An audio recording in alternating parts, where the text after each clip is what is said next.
muslimat rahimahumullah. Alhamdulillah, masih ada kesempatan lagi. Allah beri diminta nadi kita dan jantung kita masih berdegup, darah kita masih mengalir di seluruh jasad. 300 urat sendi kita masih berfungsi. Kita masih dapat menghayungkan langkah kita. InsyaAllah dapat kita melakukan ibadah dengan sempurna di bulan Ramadan yang penuh dengan keberkahan. Kita berdoa kepada Allah Subhanahu wa Ta'ala, mudah-mudahan kita menjadi hamba-hamba yang sentiasa mengumpul sebanyak mungkin akan bekal-bekal akhirat, terutama bila Allah beri kelebihan di bulan yang penuh dengan keberkatan ini, bulan Ramadan Al-Mubarak. Dan insyaAllah tuan-tuan, nikmat yang paling besar yang Allah beri kepada kita ialah umur kita. Maknanya umur yang Allah beri kepada kita adalah merupakan satu amanah yang mesti kita jaga dengan sebaik. Ada di antara di kalangan umat Islam yang Allah beri kepada mereka umur, tetapi mereka mensia-siakan umur mereka, berlalu begitu sahaja. Dan ada di antara mereka yang mengeluh karena masa yang berjalan begitu, sibuk dengan berbagai urusan, sibuk dengan perniagaan, sibuk dengan kerjaya masing-masing. Yang pencet pun sibuk juga, yang terlihat mereka tidak cukup masuk, tetapi mereka tetap tidak amanah dengan umur yang Allah berikan kepada mereka. Kerana itu Nabi SAW menyatakan dalam hadis riwayat Abu Hurairah radhiyallahu anhu, kata Nabi, apabila Allah menangguhkan usia seseorang hingga 60 tahun, tetapi dia tidak menggunakan umur itu sebaik-baiknya, maka Allah Subhanahu wa Ta'ala tidak akan memaafkan orang itu. Hadis riwayat Al-Bukhari. Tuan-tuan, inilah peringatan daripada Rasulullah SAW bahawa kita mesti amanah dengan umur yang Allah beri kepada kita sebagai jamaah. Jangan kita beranggapan bahawa kita masih ada masa lagi untuk melakukan amal, sedangkan kita tidak pasti apa yang berlaku pada hari esok, pada hari yang akan datang. Justru umur sebanyak 60 tahun itu sudah memadai bagi manusia untuk melakukan suatu ketaatan dan amal saleh bagi persiapan menghadapi akhirat.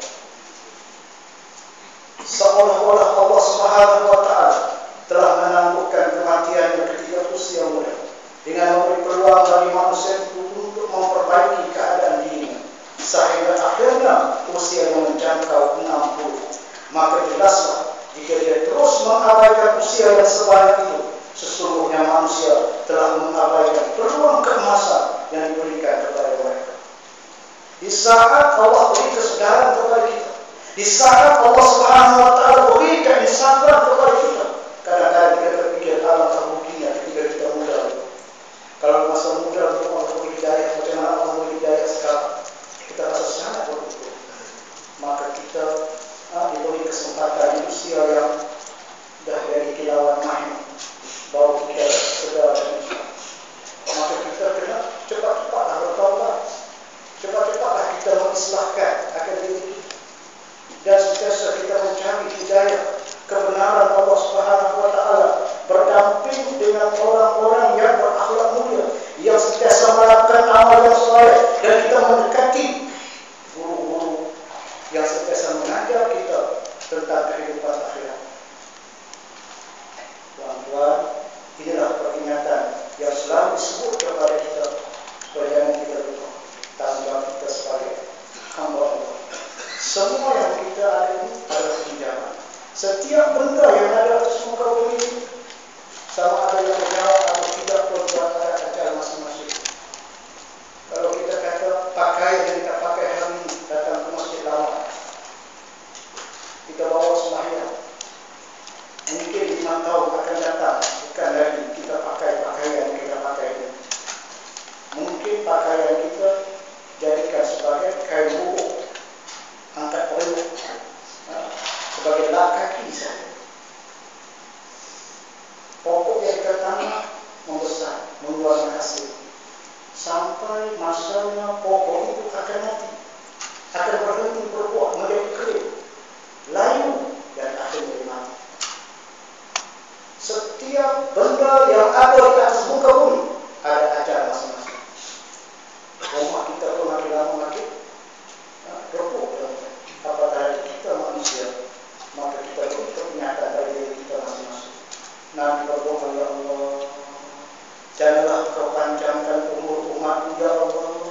sebagaimana umat yang terdahulu. Ini doa Nabi sallallahu alaihi wasallam. Bila Nabi doa sedemikian rupa, berarti Nabi kasih dan Nabi sayang kepada umatnya supaya jangan umat diberikan umur panjang. Kerana apabila manusia ini berumur panjang, maka dia tak kabur dengan Allah, dia sombong dengan Allah.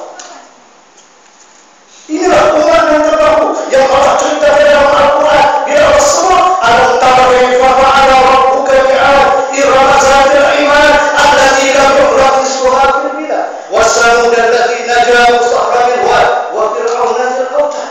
Kenapa mereka melakukan kerosakan di atas muka bumi? Allah beri tuan-tuan umur sampai ratusan tahun. Ramsis itu 300 tahun. Fir'aun yang kedua, nama Ramsis, 300 tahun.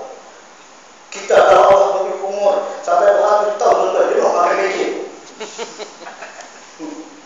Anak tidur dulu, Allah banyak semua sampai 200 tahun.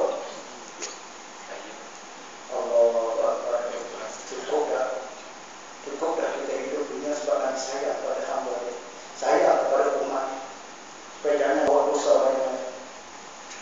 60 tahun Allah beri cukup dah. Nabi 63 tahun.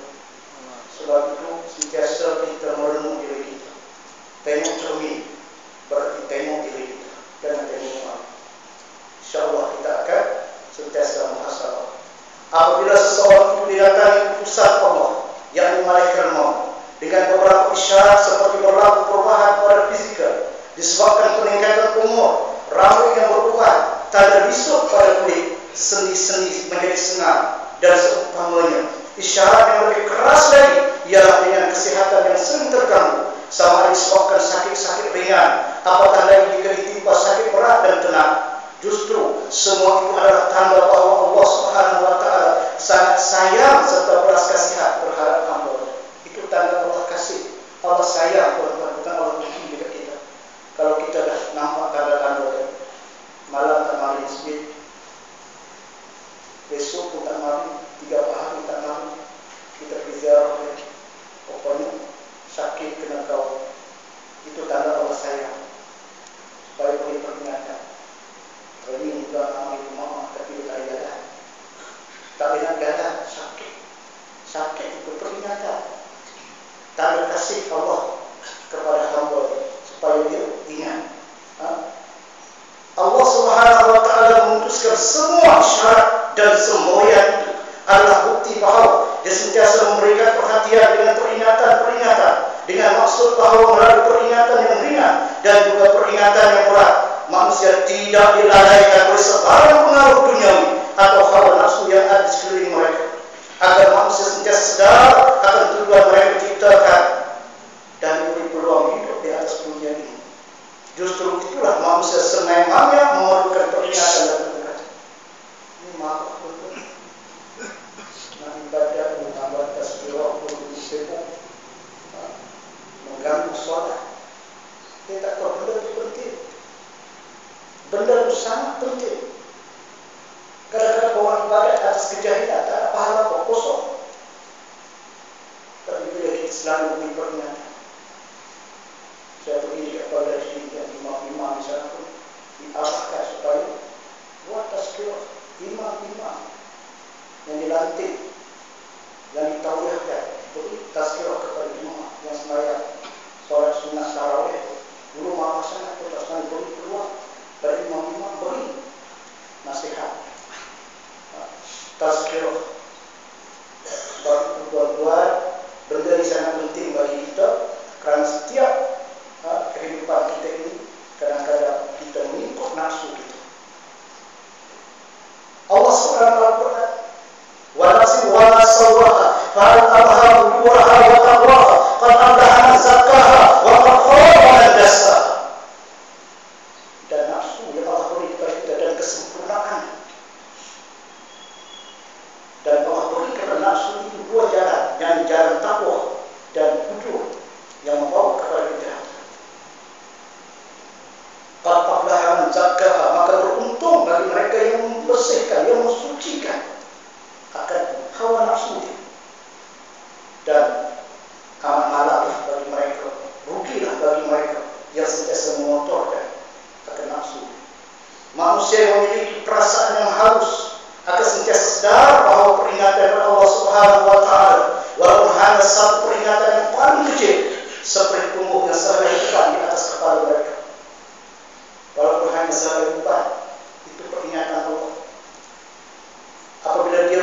hening, terpandang uban sudah tumbuh di kepalanya. Dia sadar bahwa Tuhan sudah mulai menghantar notis kepadanya. Itu satu notis, dah sampai notis. Jadi tuan-tuan jangan anggap kita ni masih muda lagi.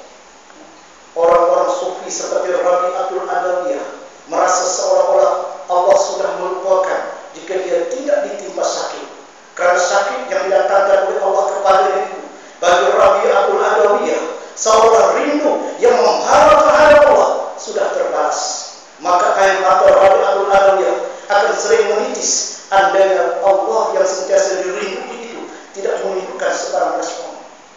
Bagaimana dekatnya dengan Allah, hampirnya Rabi'atul Adawiyah, seorang perempuan solehah yang jiwanya sangat halus sehingga dia mengabaikan segala-galanya. Seorang wali Allah namanya Hasan Basri pergi Minang, bukan orang laki-laki nak Minang, bukan wali Allah Hasan Basri. Pun dia tak maaf kerana dia merasakan kelazatan dalam melakukan ibadah. Mengapa dan kenapa kita tidak rasa lazat untuk beribadah kepada Allah? Kerana kadang-kadang iman kita ada pasang surut. Sebab itu jangan lupa untuk minta kepada Allah, berdoalah banyak-banyak kepada Allah setiap kali dalam solat kita, supaya Allah sentiasa menetapkan hati kita. Ya muqallibul qulub, sabbit qalbi ala dinika wa ta'atik. Subhanaka inni kuntu minaz zalimin. Allah, ya Allah, yang sentiasa membalik-balikkan hati kami. Sekejap kita rajin, sekejap kita malas. Bulan Ramadan rajin, bulan Syawal jadi malas rajin amal masjid. Sekolah nak ayam, baru ayam pandai. Turun lagi kuih, macam-macam kuih. Ni anak ayah nak balik ni, anak ayah ramai. Nak kumpul kat rumah. Jadi nak masak kat depan. Masjid ayah bilah, sekolah. Tak larat dah sembahyang, tarawih. Malanglah kalau kita menjadikan anak-anak kita sebagai, kita kata, melalaikan kita daripada minati Allah. Allah sebut, la tulhikum amwalukum wala auladukum an zikrillah wa man yaf'al zalika fa ulaika humul khasirun, kata Allah. Hai orang yang beriman, ya alladzina amanu, jangan kamu jadikan ahli-ahli kamu, keluarga kamu, anak-anak kamu, amwalukum, harta kamu, ada melalaikan kamu daripada mengingat Allah Subhanahu wa Ta'ala. Siapa yang melakukan sedemikian, maka dia termasuk orang-orang yang rugi, kata Allah. Dunia akan nampak rugi, tuan-tuan.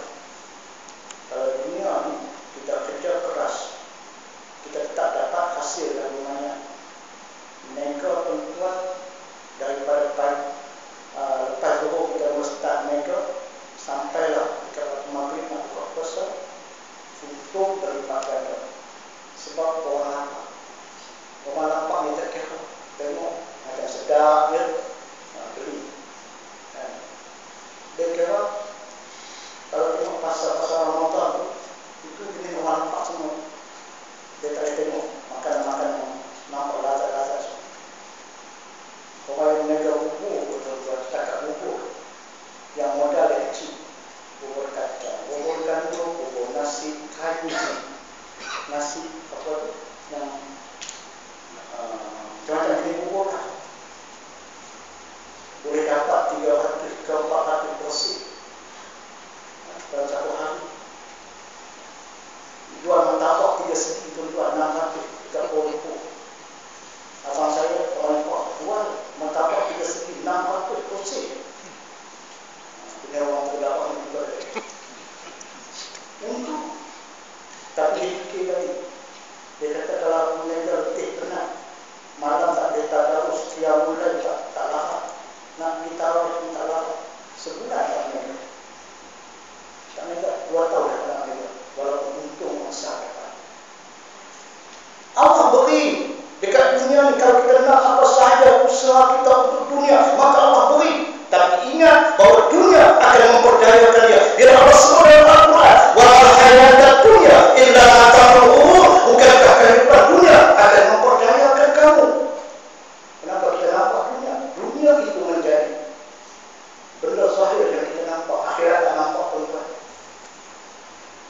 Ini pas saya pergi ke masjid, kenapa kita sembahyang? Ada yang kiam dari dekat masjid, pasal uang, ngambil direksi untuk dengan berbuku. Tidur berjam. Kenapa? Karena kita ingin akhirat. Karena Allah beri hidayah, karena Allah kasih kepada kita, karena Allah sayang kepada kita, Allah beri taufik kepada kita. Bukan sekadar hidayah bisa, tapi Allah beri taufik menggerakkan hati kita. Mengantuk pun saya mengantuk. Tapi kalau cakap itu malam belajar sedikit, buka puasa pun. Sebab letih sangat.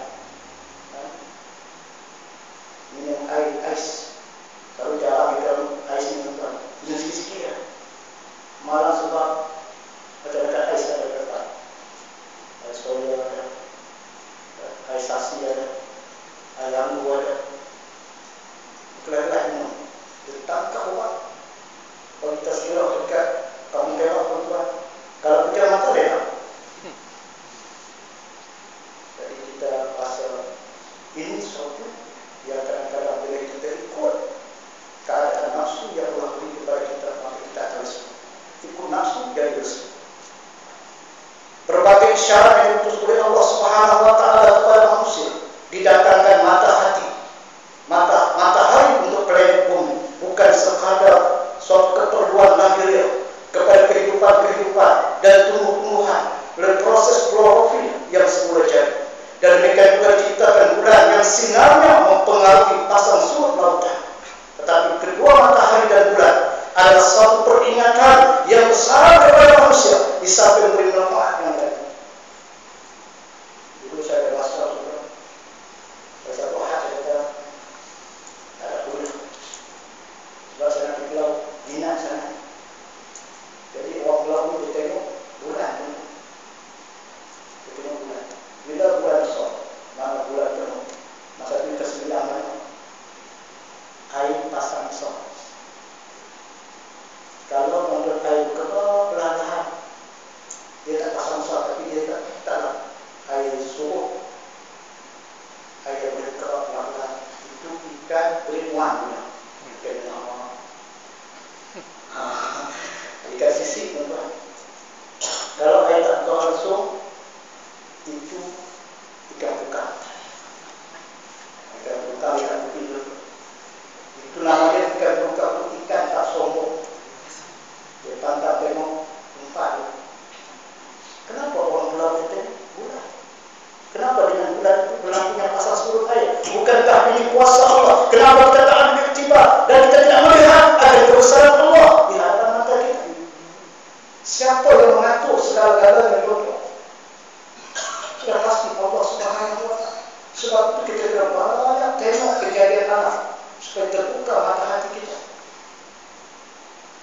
Inna fi khalqis samawati wal ardi wa ikhtilafil laili wan nahari la ayatin li ulil albab.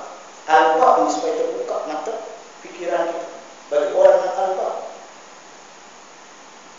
Proses penciptaan langit dan bumi silih berganti siang dan malam.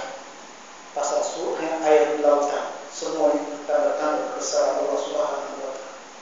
Peredaran matahari dan bulan berfungsi sebagai pengukur waktu dan asas bilangan hari.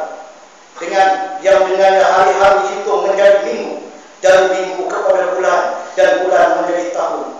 Kemudahan menghitung hari bukan sekadar untuk menunjukkan musim bagi petani dan peladang, atau pusingan tarikh bagi para pekerja untuk menerima gaji bulanan mereka, dan juga nelayan mengetahui pasang surut. Tetapi apa yang lebih penting ialah untuk memudahkan manusia menghitung akan umur, supaya mereka bersifat aman dengan umur yang berlaku.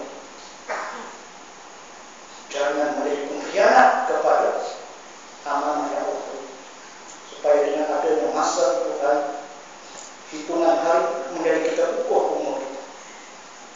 Ini kita bersama ini wanda hari ini 25 hari lagi tajam. Kita tajam tu apa?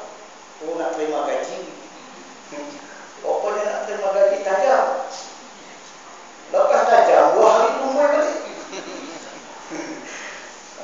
Jadi dah kira belanja, keluar beli, belanja bayar,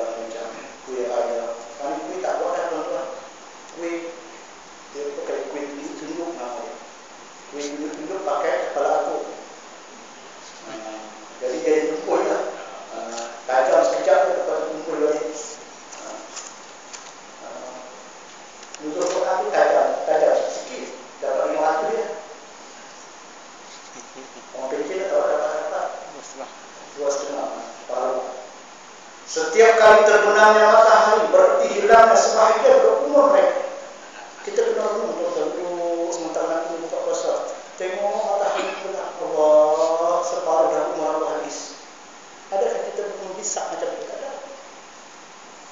Kita beli bila buka puasa di lapang, saya tengok dia depan dia aku, tengok jam berapa, kita dah masuk. Kita tak fikir bahawa kita tengok dan tenggelam matahari separuh umur kita habis. Tunggu malam pula. Malam akhirnya satu hari masa kita berlalu di desa. Semayang tarawih pun dah di depan TV. Lepas tu buka remote, tengok rancangan macam. Kadang-kadang kita tak hisap diri kita sebelum kita dihisap di hadapan Allah.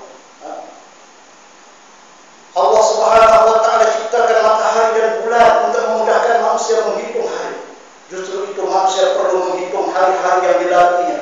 Hitunglah umur yang sudah dilalui. Apakah dia masih remaja ataupun dirinya sudah semakin meningkat tua? Kelalaian menghitung umur boleh menyebabkan manusia lupa akan dirinya sudah lanjut usia.